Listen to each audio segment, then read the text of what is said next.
Hi everyone! So, may nangyari sa atin kanina sa kotse.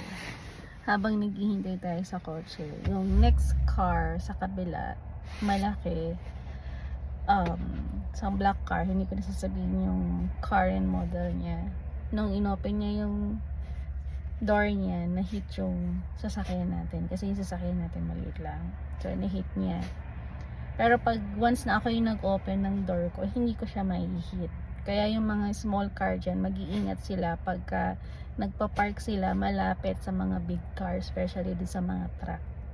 And then pagka malapit siya sa kanya, kasi tendency, you can open your door na hindi mo siya ma-hit, pero pag siya nag-open ng door niya, pwede kanyang ma-hit kasi malaking sa kanya. So yun nga, na-hit tayo. So lumabas ako, tinignan ko yung sasakyan natin, kaso lang may kausap siya, so hindi na ako nag-interact. So 5 to 10 minutes later, bigla silang dumating naman. So inisip ko na kung ano sasabihin ko sa kanya. At kung mai-hit niya tayo, dapat is maging aware siya na na-hit niya tayo, hindi yung hindi niya lang naramdaman. So pag open niya ng door niya, tumunog na naman na na-hit na naman tayo. So ngayon, ang ginawa natin is lumabas tayo ng pintuan natin, tapos kinatok ko siya 3 times lang. Pagkakatok ko sa kanya, nag-sign language ako na ibaba niya yung window niya. Habang may kausap siya na nakikipag-usap siya doon. Dalawa silang lalaki na Arab. Okay?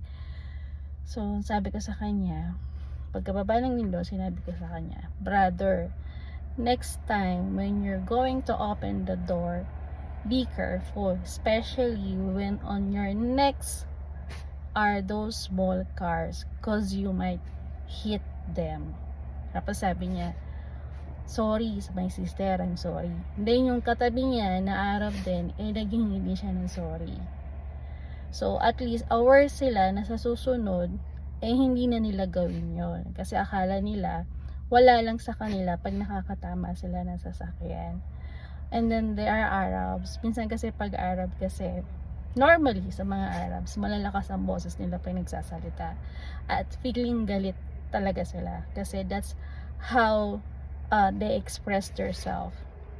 So kung makikipag-usap ka, kung makikipag-communicate ka, alamin mo din kung paano mo kausapin doon sa tao na maiintindihan niya kung ano yung sinasabi mo at kung ano yung pinopoint mo. Hindi tayo nakikipag-argument sa kanila. Ang sa atin lang is para maging aware sila na next time, titingnan din nila yung mga katabi nila na huwag nilang ma-hit. Kasi, yun yung mga tendency na nagkakaroon ng damages yung mga sasakyan natin. Especially kung brand new yung sasakyan nyo, tapos maliit siya, tatabi kayo sa mga big car, hindi mo sila mai-hit eh. Pero pagka sila nag-open na sasakyan nila at wala ka sa kotse mo, hindi mo alam kung na-hit nila yung sasakyan mo. Yun lang po.